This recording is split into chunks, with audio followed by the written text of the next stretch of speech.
Next topic is replicated data management. अपन ने अभी तक बात की है कि व्हाट इज़ द रिप्लिकेशन। अपन ने बात कर ली कि आपके पर्टिकुलर जो डेटा है उसकी जब कॉपीज डिफरेंट डिफरेंट नोट्स पे आप पे क्या होती है, उसकी एक सप्लीमेंट्री कॉपी आपकी होती है। तो वो बेसिकली क्या है, आपका रिप्लिकेशन है, उसका रिप्लिका है पर्टिकुलर डेटा का। अब डिपेंड, अगर मैं रिप्लिका की बात करूँ तो उनको मैनेज कैसे करेंगे, पर्टिकुलर जो भी अपने पास में डेटा होगा, क्योंकि पर्टिकुलर आपके पास में क्या होता है, डिफरेंट डिफरेंट प्रोसेसर आपके सिस्टम में वर्क कर रहे हैं, आपके पास में डिफरेंट डिफरेंट क्लाइंट्स वर्क कर रहे हैं। अब जो जो प्रोसेसर आपका कुछ रीड और राइट का ऑपरेशन परफॉर्म करेंगे, तो पर्टिकुलर आपकी जो भी इन्फॉर्मेशन है वो आपके रिप्लिकाज में भी अपडेट होनी चाहिए, और साथ ही में किस में अपडेट होनी चाहिए, आपके मेन डेटा में भी अपडेट होनी चाहिए। तो वो किसके थ्रू होगा आपके पास में, रिप्लिकेटेड डेटा मैनेजमेंट के थ्रू वो सब आपके ऑपरेशन परफॉर्म होंगे बेसिकली। तो बेसिक में अगर इंट्रोडक्शन की बात करूँ कि what is the data replication, तो data replication is the process of storing data in more than one site और नोट्स। जो बेसिकली मैंने अभी आपको बताया कि पर्टिकुलर अपन ने पहले भी क्लासेस में बात की है कि पर्टिकुलर आपके पास में रिप्लिकेशन क्या है, जो डेटा की कॉपीज होती हैं आपके पास में पर्टिकुलर सेम डेटा की, जो डिफरेंट डिफरेंट नोट्स पे डिफरेंट डिफरेंट सिस्टम्स की जो लोकल मेमोरी में क्या है आपकी पर्टिकुलर डेटा की कॉपीज है बेसिकली, वो क्या है आपके पास में डेटा रिप्लिकेशन। अब जो आपका डेटा रिप्लिकेशन है वो उससे आपका बेनिफिट क्या है कि जो आपके पास में डेटा की अवेलेबिलिटी है बेसिकली वो क्या होती है आपकी इंप्रूव हो जाती है। It is useful in improving the availability of data. Particular जो डेटा है मेरे पास में, जो लोकल सर्वर पे अगर इनकेस आपके पास में कहीं पे लोकल सिस्टम में कोई डेटा है, अपन ने लास्ट क्लास में बात की थी कि जो लोकल सिस्टम पे आपके पास में डेटा है उसमें एक्सेस टाइम क्या होगा आपके पास में, मिनिमम होगा, उसकी वर्किंग क्या होगी आपकी फास्ट होगी। तो उस कंडीशन में आपकी जो परफॉर्मेंस होती है वो भी क्या होती है बेसिकली आपकी इंक्रीज हो जाती है। It is a simply copying data from a database from one server to another server so that all the users can share the same data without any inconsistency। कि जो भी पर्टिकुलर डेटा है मेरे पास में, अगर मेरे पास में कोई डेटा है और उस डेटा को कोई दूसरा यूजर यूज करता है तो उसमें इनकन्सिस्टेंसी नहीं होगी, और वो क्या होगा, सेम सेपरेट डेटा होगा और वैसा ही डेटा होगा। कैसा डेटा होगा, जैसा उसमें अपडेट्स हुए हैं, वो जो अपडेट्स उसमें अकर हुए हैं या फिर अपडेट्स जो इंप्लीमेंट किए हैं वो अपडेट्स क्या होंगे उसमें अप टू डेट होंगे आपके पर्टिकुलर डेटा में। The result is distributed database in which users can access data relevant to their task without interfering with other work of others. Basically क्या होगा, पर्टिकुलर जैसे डिफरेंट डिफरेंट अगर मेरे पास में कोई डिफरेंट डिफरेंट नोड्स क्या कर रही हैं, वर्क कर रही हैं। अगर पर्टिकुलर मेरे पास में ये एक डेटा था, इसकी क्या है पर्टिकुलर मेरे पास में इसकी रिप्लिकाज है, मेरे पास में इस डेटा की कॉपीज है। इनकेस अगर कोई भी यूजर अपने अपनी क्या कर रहा है, बेसिकली ये डेटा का यूज कर रहा है, अगर ये यूजर यूज कर रहा है तो ये किसको इफेक्ट नहीं करेगा, पर्टिकुलर दूसरे यूजर को क्या नहीं करेगा, इफेक्ट नहीं करेगा, क्योंकि इनको मैनेज कौन करेगा, आपका जो भी रिप्लिकेटेड डेटा मैनेजमेंट है वो क्या करेगा, पर्टिकुलर डेटा की जो कॉपीज है उनको क्या करेगा, वो मैनेज करेगा। उनमें जो भी अपडेट्स होंगी वो क्या करेगा, उनको इनिशिएट करेगा और डेटा को क्या रखेगा, एक अप टू डेट फॉर्म में आपको डेटा प्रोवाइड करवाएगा। अगर डेटा रिप्लिकेशंस की बात करतूं तो सबसे पहले आता है transactional replication. In transactional replication users receive full initial copies of the database and they receive updates as data changes. अब ट्रांजैक्शनल रिप्लिकेशन में जो भी आपकी इनिशियल कॉपी होगी डेटा की, वो डेटा की कॉपी कहाँ पे होगी, आपके पास में यूजर के पास में होंगे, और उसके बाद में जो भी अपडेट्स होंगे वो किसके पास में, आपके पास में अकर होंगे, आपके पास में यूजर के पास में रिसीव होगी, उसकी एक एक्नॉलेजमेंट आएगी यूजर के पास में। जो अपन ने कल भी बात की थी कि एक ट्रांजैक्शनल में, कि ट्रांजैक्शन में क्या होता है बेसिकली आपके पास में यूजर के पास में क्या आती है, एक रिक्वेस्ट आती है कि अपन ने एक्नॉलेजमेंट आएगी, पर्टिकुलर डेटा चेंज किया है तो वो वैलिडेट कर रहा था, इनवैलिड कर रहा था। बट इसमें क्या होगा कि पर्टिकुलर जो डेटा है वो क्या हो जाएगा आपके पास में, जैसे एक्नॉलेजमेंट आएगी पर्टिकुलर जो डेटा की कॉपी है और ट्रांजैक्शनल रिप्लिकेशन में आपकी अपडेट हो जाएगी। अब स्नैपशॉट रिप्लिकेशन में क्या होता है, बेसिकली स्नैपशॉट रिप्लिकेशन है आपके पास में, उसमें पर्टिकुलर जो डेटा है उसकी मेरे पास में, अगर इनकेस मैंने पर्टिकुलर टाइम स्टैम्प पे एक डेटा की कॉपी ली है तो जब तक उसकी क्या नहीं होगा कि वे इनफ्रीक्वेंट जो चेंजेस होंगे उसमें, बेसिकली डेटा में जो भी चेंजेस हो रहे हैं आपके इमीडिएटली चेंजेस उसमें आपके इफेक्ट नहीं करेंगे, वो शो नहीं होंगे आपके इमीडिएटली, आपको वैलिडेट नहीं होंगे। पर्टिकुलर जो भी चेंजेस होंगे उनमें क्या होगा, पर्टिकुलर एक टाइम फ्रेम की रिक्वायरमेंट होगी, उस टाइम के बाद ही होंगे पर्टिकुलर अपडेट आपका चेंज होगा आपके पर्टिकुलर डेटा की फाइल में या रिप्लिका में। मर्ज रिप्लिकेशन क्या होता है आपका, कॉम्प्लिकेटेड होता है कि जितना भी नंबर ऑफ डेटाज होते हैं वो क्या होते हैं डिफरेंट डिफरेंट सर्वर्स के डेटा कंबाइन होते हैं, उसके बाद में क्या हो जाता है, ये एक कॉम्प्लेक्स रिप्लिकेशन होता है, क्योंकि इसके पास में क्या होगा पर्टिकुलर, इसमें आपका जो यूजर है और सर्वर है दोनों इस पर वर्क कर सकते हैं, दोनों क्या कर सकते हैं, अपडेट कर सकते हैं, चेंजेस कर सकते हैं। बेसिकली ये कॉम्बिनेशन है आपके रिप्लिकेशन का, जो डेटा की कॉपीज है उनका। तो इसमें जो प्रोसेसिंग होती है वो कॉम्प्लेक्स प्रोसेसिंग होती है, किसमें, आपके डेटा रिप्लिकेशन में, मर्ज रिप्लिकेशन में। अब इसमें अपने पास में दो प्रोटोकॉल्स आते हैं, एक आता है टू फेज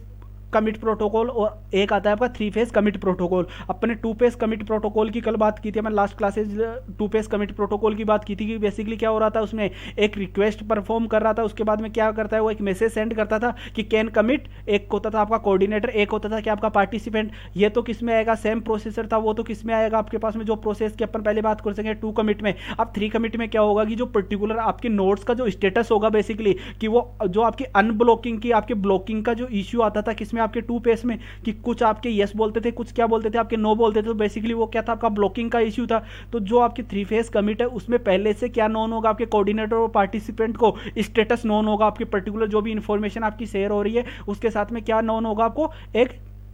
पर्टिकुलर आपको स्टेटस नोन होगा। तो ये कौन सा होगा, 3 फेज कमिट होगा। तो उस कंडीशन में क्या होगा कि जो ब्लॉकिंग का इश्यू था वो क्या हो जाएगा आपका ओवरकम हो जाएगा, किसमें आपके 3 फेज कमिट प्रोटोकॉल में। कि जैसे ही कोई किसी ने कमिट के लिए किया तो उसमें आंसर क्या आएगा, उसका यस आएगा, और जैसे ही वो कमिट करेगा उसको क्या आएगा, एक्नॉलेजमेंट आएगा, और वो क्या बोलेगा कि मेरे पास में पर्टिकुलर जो कमिटेड का मैसेज था वो मैंने रिसीव कर लिया है, और हैव कमिटेड करने के बाद में वो अबॉर्ट कर देगा कि मेरा पर्टिकुलर जो प्रोसेस था वो कंप्लीट हो चुका है बेसिकली। तो ये किस में आएगा, आपके 3 फेज कमिट में। अब इसमें आता है क्यूरम प्रोटोकॉल आता है। क्यूरम प्रोटोकॉल बेसिकली क्या होता है कि अपने पास में क्या होता है कि डिफरेंट जो भी अपने पास में डेटाबेस है, अपने पास में जो डेटा है बेसिकली जो डेटा है उसकी रिप्लिकाज है। अब डिफरेंट जो प्रोसेसर्स है, जैसे मेरे पास में नंबर ऑफ, मेरे पास में यहाँ पे कोई भी पर्टिकुलर मेरे पास में क्या है, यहाँ पे एक रिप्लिका है, यहाँ पे एक रिप्लिका है, यहाँ पे एक रिप्लिका है, ये किसी भी डेटा की क्या है मेरे पास में रिप्लिकाज है। अब आपके जो डिफरेंट सर्वर्स है, डिफरेंट क्लाइंट्स है बेसिकली, वो क्या कर रहे हैं, कुछ आपके पास क्या कर रहे हैं, रीड का ऑपरेशन परफॉर्म कर रहे हैं, और कुछ किसका ऑपरेशन परफॉर्म कर रहे हैं, राइट का ऑपरेशन परफॉर्म कर रहे हैं। तो आपका जो क्यूरम प्रोटोकॉल है वो बेसिकली क्या डिफाइन कर देगा कि आपके पास में जो पर्टिकुलर ऑपरेशन परफॉर्म हो रहा है उसके अकॉर्डिंग आपके डेटा को क्या कर देगा, एक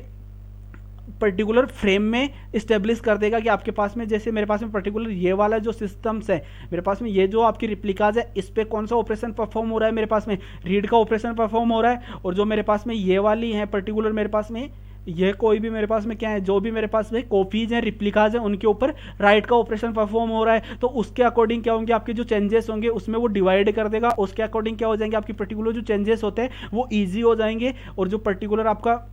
चेंजेस हो रहे हैं आपके डेटा में, डेटा क्यूरम के अकॉर्डिंग प्रोटोकॉल के अकॉर्डिंग क्या होगा, आपके डेटा में जो चेंजेस हो रहे हैं वो अपडेट्स आपके उसके अकॉर्डिंग मेंटेन होंगे आपके पर्टिकुलर डेटा में, कि पर्टिकुलर आपका कमिट हुआ है या एबोर्ट हुआ है, कमिट हुआ है तो आपके पर्टिकुलर क्या सक्सेसफुल हुआ है वो क्या हो जाएंगे आपके ऑटोमेटिकली क्या हो जाएंगे, इसमें आपके डेटा में चेंजेस होते रहेंगे। वो किसके थ्रू होंगे, क्यूआरएम प्रोटोकॉल के थ्रू। मल्टीकास्टिंग क्या होती है, मल्टीकास्टिंग में बेसिकली क्या हो रहा है कि पर्टिकुलर आपके पास में क्या है, आपके पास में जो भी आपके पास में सर्वर है उसने डिफरेंट साइट्स पे क्या कर दिया, एक मैसेज जो थ्रू करता है वो, उसमें से क्या होगा कि पर्टिकुलर जो मल्टीकास्टिंग का मतलब कि पर्टिकुलर आपका जो प्रोसेसर है वो कमिट प्रोटोकॉल में क्या कर रहा था बेसिकली 2 फेज और 3 फेज में, कि वो एक मैसेज डिलीवर कर रहा था जितने भी नंबर ऑफ प्रोसेसर्स थे आपके। बट आपके 3 फेज कमिट में क्या हुआ कि जो पर्टिकुलर मैसेज था वो किसके पास, आपके पास कमिट कर रहा था केवल जिसको उसकी रिक्वायरमेंट है, जिसका स्टेटस नोन करके। बट जो आपका 2 फेज कमिट है वो एक मल्टीकास्ट का आपका एग्जांपल हो सकता है कि वो क्या कर रहा था, पर्टिकुलर कुछ मैसेजेस क्या कर रहा था, वो आपके सर्वर पे डिलीवर कर रहा था, जिसको रिक्वायरमेंट होगी वो क्या करेगा, वोट करेगा यस का, तो वो किस में आएगा, आपके मल्टीकास्टिंग में आएगा। मल्टीकास्टिंग में कुछ इश्यूज भी होते हैं कि आपके इनकेस अगर आपका जो ट्रांसमिशन प्रोटोकॉल है अगर वो प्रॉपर वर्क नहीं कर रहा है तो उस कंडीशन में क्या होगा, जैसे अपन कनेक्शन लेस और कनेक्शन ओरिएंटेड की बात करते हैं, अगर इनकेस अगर कहीं पे आप कनेक्शन लेस अगर आप